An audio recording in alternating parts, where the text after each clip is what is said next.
జై శ్రీరామ్. సాంప్రదాయ పూజా స్టోర్స్ వనస్థలీపురం. చాలా చక్కటి సామాను పూజా స్టోర్స్లో ఉంది. నంబర్ ఆఫ్ వెరైటీస్ రీజనబుల్ రేట్లకే ఇస్తున్నారు.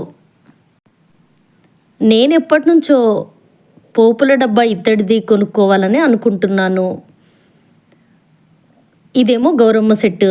ఈ పోపుల డబ్బాలో కిచెన్లో పెట్టుకోవడానికి కొనుక్కోవాలనుకున్నాను. ఈ చిన్న పోపుల డబ్బానేమో పసుపు కుంకుమ అక్షింతలు వేసుకోవడానికి దేవుడి రూమ్లో పెట్టుకోవాలనుకున్నాను. ఈ గిన్నెనేమో శివయ్యకు అభిషేకం చేసుకోవడానికి ప్రసాదం పెట్టుకోవడానికి ఉంటుందని తీసుకున్నాను. ఈ గౌరమ్మ సెట్ చాలా బాగుంది. ఈ గిన్నె అభిషేకానికి తీసుకున్నాను. శివయ్యను పెట్టి అభిషేకం చేసుకోవడానికి ఇంకా ప్రసాదం పెట్టుకోవడానికి తీసుకున్నాను.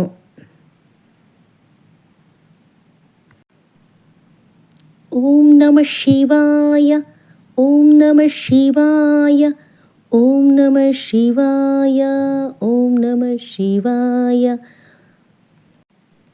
పోపుల డబ్బాలో అన్నీ సర్దేసుకొని చక్కగా దీంట్లో పెట్టేసుకొని దేవుడి ముందు ఉంచాను. దేవుడి ముందు ఉంచి చక్కగా నైవేద్యం పెట్టుకొని ఈ ప్రసాదం గిన్నెలో గౌరమ్మ సెట్టుకు కూడా పసుపు కుంకుమలు పెట్టుకొని పసుపు కుంకుమలు అక్షింతలు ఈ చిన్న పోపు డబ్బాలో పెట్టేసి చక్కగా హారతిచ్చి మంచిగా పూజ చేసుకున్నాను. అమ్మ నాకు ఈ పోపుల డబ్బా కొనిచ్చింది. పుట్టింటి వాళ్ళు పోపుల డబ్బా కొనిస్తే చాలా చాలా మంచిది.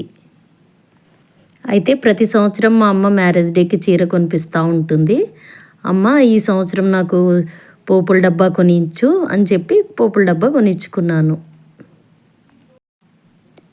పూజ గదిలో ఉన్నది సామాను కాదు, ఇంటి అదృష్టాన్ని కాపాడే ఆచారము.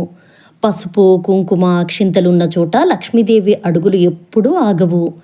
ఇంటి పిల్లలకు సంస్కారాన్ని నేర్పేది ఇలాంటి చిన్న చిన్న సంప్రదాయాలే మన ఇంట్లో చాలా గొప్ప వైభవాన్ని కలిగిస్తాయి.